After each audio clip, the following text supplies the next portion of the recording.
Today it's my pleasure to introduce the Eugene City Singers. They are a group of past and present Eugene City employees. They founded in 1999, just before the turn of the century. And they've been singing ever since. They have a whole entourage of wonderful tunes to sing, and today I think they've got some bebop tunes, so we welcome them onto the stage.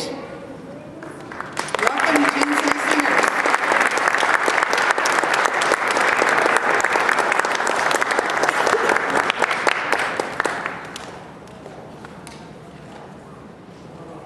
By Maureen Robeson, and she will introduce you to the music that they have scheduled to play today. Thank you.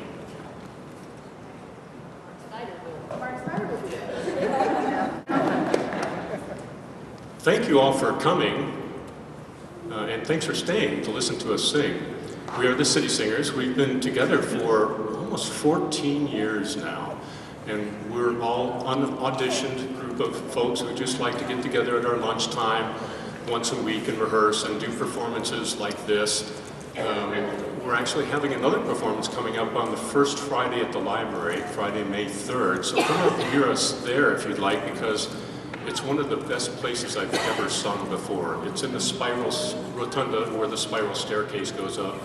If you can't get a seat inside that rotunda, just climb the stairs up into the second or the third or even fourth floor. The music just wafts its way up there in a beautiful way. It's a singer's paradise to sing it because you can hear every voice that's going on at the same time.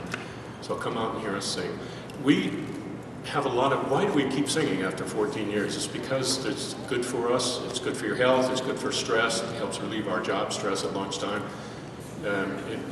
We make friends. We've all made friends for 14 years with each other. How many of you older folks in the audience have sung together in a choir or group? Raise your hands. Boy, see, we've got some older folks down here too. I was thinking of older kids. How many of you younger kids, how many of you kids have sung in a group or in a class? Have you sung together? Do you have fun doing that? We're going to have fun today. We have 6 songs for you today, and to help myself remember what the song titles were, I just thought up of a little story. This is springtime, and in springtime, a young man's fancy turns to thoughts of love. So the songs that we're going to sing kind of tell a story about a love story. Since I asked you all to raise your hands, I'm going to ask my friends to raise their hands and help me so that you'll know what the titles of the songs are. So once upon a time, there was this little boy. Actually, he was a man, and he hadn't dated a girl for the longest time. It had been a blue moon since he had dated a girl. Finally, he met a girl, and he really liked her, and she liked him, and eventually he got up the nerve. He was really nervous to kiss her, but he decided he wanted to kiss the girl. So he went ahead and kissed the girl, and they stayed together for the longest time. That's the right time for the song. They stayed together for the longest time, but then eventually they broke up, and he was very, very sad. And he was so sad that he felt foolish, and he said to himself, why do fools fall in love? He stayed so sad that he decided he really needed to get away. So he took a long trip across the ocean to South Africa. And he was in this pub in South Africa, and people started singing this drinking song called Dubala, which was a very happy, boisterous drinking song, and that made him happy. So that cured him. He decided he wanted to go back to the U.S., and he was in a hurry to get back there. He wanted to get back before the November presidential elections. And on the plane, somebody asked him, who do you want for president? He said, I want a Baraka. And that's the name of our last song, Wana Baraka. It's a Kenyan folk song. Our first song, as I said, is Blue Moon. And how many of you are old enough to remember Rodgers and Hart? Rodgers and Hart actually wrote the words to this song in the 1930s for a film.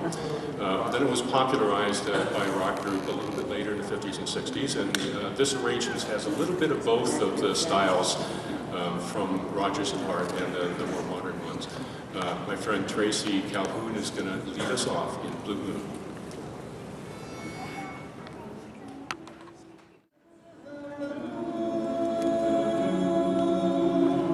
You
Thank you. Now I'm going to talk to the younger kids in the audience, not the older kids. Our next song, you'll probably recognize. How many of you, raise your hands if you watched the movie The Little Mermaid. Is that your favorite? Is that one of your favorite movies? Disney movie, Little Mermaid? Remember the song Kiss the Girl? That's the song we're going to sing. Kiss the Girl from The Little Mermaid.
Did you like that?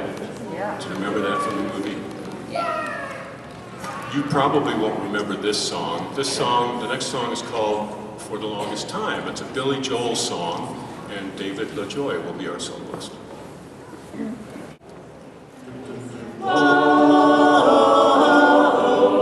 For the longest time, oh, for the longest, if you said goodbye to me tonight, there would still be music left to write. What else could I do?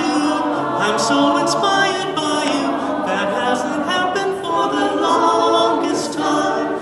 Once I thought my innocence was gone. Now I know that happiness goes on. That's where you found me when you put your arms around me. I haven't been there for the longest time. Oh, for the longest time. Oh, for the longest time. That voice you're hearing in the hall, and the greatest miracle of all is how I need you and how you needed me too. That hasn't happened for the longest time. Maybe this won't last very long, but you feel so right that I could be wrong. Maybe I've been hopeless more than I hoped for. Who knows how much further we'll go on? Maybe I'll be sorry when you're gone. I'll take my chances. I forgot how nice romance is. I haven't been there for the longest time. I had second thoughts at the start. I said to myself, hold on to your heart. Now I know the woman that you are. You're wonderful so far, and it's more than I hoped for. I don't care what consequence it brings. I have been a fool for lesser things. I want you so bad. I think you want to know that I intend to hold you for the longest time. Oh, for the longest time. Oh, for the longest time. Oh, for the longest time. Oh, for the longest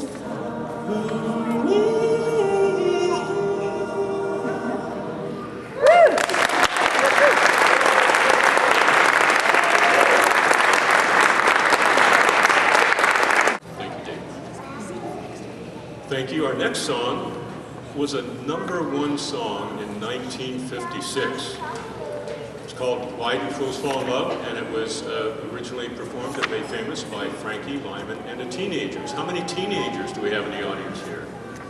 I think we're missing a demographic. So this is for the teenagers. Oh, okay, we have a couple teenagers back there. This is for you. Frankie Lyman and the Teenagers, Why Do Fools Fall in Love?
Thank you. Our next song, as I said, is a South African drinking song, actually. It's called Dubula.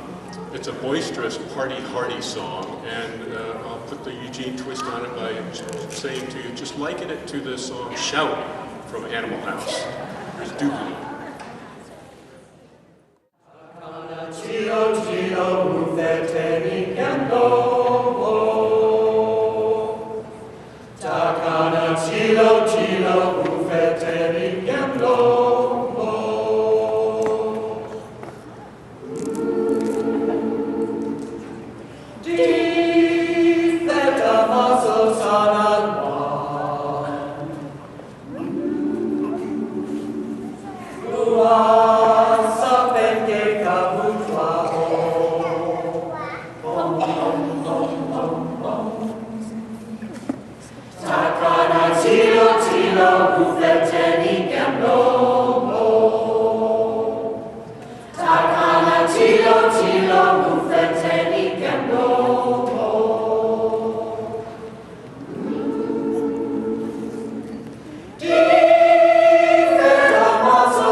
thanks to those friends of mine who are brave enough to get up and do that. And I think I saw at least one or two people singing along. We have some people who sing along, know this song, and another choir they sing it. So there's lots of choirs to sing it. Before I introduce this last song, I'd like my friends in the choir to join me in thanking Maureen Robeson Mo for all she's done at continuing for over 14 years to lead us. So thanks for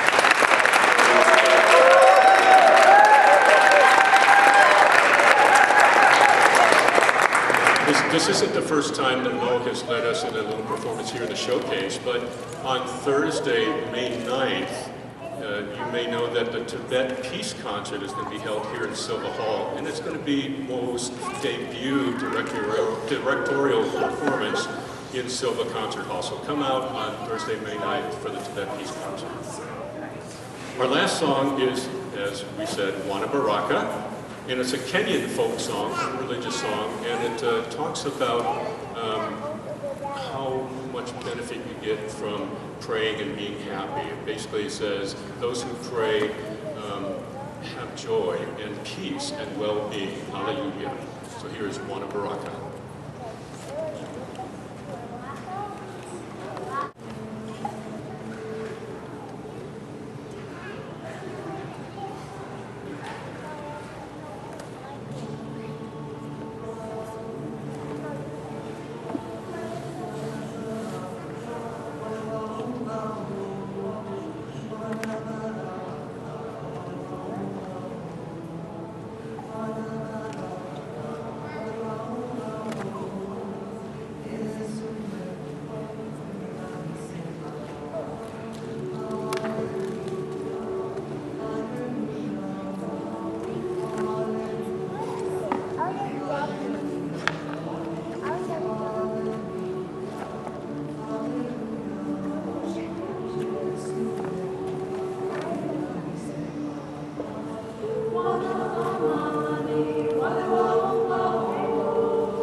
What we're here for is the juxtaposition of what you bring and what we see around us with this amazing carving, myth in wood and stone with cedar and say your last name?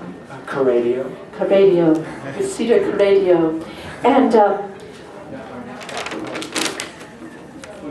when I was spying on this work yesterday to see a thing or two, to pick up things, I just loved these echoes of feathers and birds and beaks and claws and curves and echoing waves and rowers' arcs and wood grain and echoes of waters rippling and rings going inward and outward.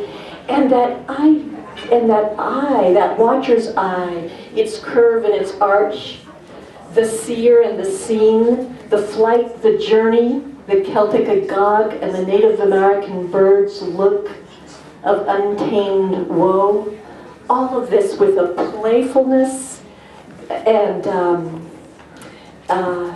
sometimes scary and always beautiful. And I kept finding the art in all kinds of tucked in, above, below, beside me. And so how fun investigating these things. So, Cedar, tell us a thing or two. I know that there's something about process that's so amazing. And then there's something about your talking about myth and your relationship to myth that I want to hear about. So, the wood, you, and then myth. Okay, first I want to thank Jim and Donna for housing artist work. I really appreciate that in these times that we have. It's hard to talk after your explanation was like, what do I say after that? That was really cool. That was really well done. I just, the mythology of where we live and the DNA that we bring with us, I think has an impact on my art, and I'm sure many other people's art. So for me, the animals and the humans and the interaction and the wood that we live in the great forest here of the Northwest, Cascadia, and the wood is from this area, a lot of different gatherings through the forests here, and a lot of different types of wood, and the mythology and also the history of the different trees, which you've got yew trees, western red cedar, white cedar, and some of these are found only here in the world. So that's pretty spectacular. So to try and bring that out as well. And also carrying on ancient art in this area, also European. My teacher was a European who lived here and grew up on Vancouver Island. So he's influenced by indigenous people here a lot. And so my pieces are kind of a person looking at it saying, it looks Celtic Haida. Sort of. It's got this blend. And I purposefully do not I take motifs and some design elements from like indigenous people here, but not their specific designs and their story, because I'm not. So I'm European and Scots and Italian, so I'm drawn to the myth of Europe. Only it's kind of filtered through where we live here. So that's kind of my story, and the using tools, and I use carving steel. I don't use I use the old school, mallet, chisels, gouges, wedges, axes, adzes, slickers. This is all old style, because the man I learned from was like he was contemporary. He passed in the 90s and he was 101, so I was kind of taught with that in mind. And that's carrying on that kind of sense of using. It takes time, but there's something in the process, and it feels pretty ancient when you're hitting a mallet and cutting through material like it's been done for many, many, many, many eons. So that always feels really great that way. So I feel like I'm carrying that on. I'm just one more step in those people that have done that for a long time. So it feels good. That feels really good for me to do that, and not having sanders and stuff in my ear. I can just be out working in my studio, and all you hear is a little chipping going on, and I really like that aspect too, the tangible. So that's kind of where I'm at with I it. think about myth, just Yeah. because I love myth, and do you create images and it reminds you of certain myths, or do you feel, are you using the myth in a sort of a very wide open, more like mythic, Well- rather than specific stories or tales or You know, characters? Yeah, probably both. This piece, for instance, the one standing here, there's a story behind that, and we'll call it the stork, the water bird, and for the Druids it was a very spiritual bird, and it brought the Ogham alphabet, which is the alphabet of the trees, to the Druids. And so they could tell by the way the wings, when they were flying, certain wing patterns were certain letters, which they used as a secret alphabet so that the Romans who took over their country couldn't understand, so it was a secret language. So this is the bird bringing the language is cut into the stone here on one side. And the other side is that ancient motif of birds biting each other from the stone in Scotland. So the bird is bringing the language to the people. So that's basically, so it's mythology.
flag.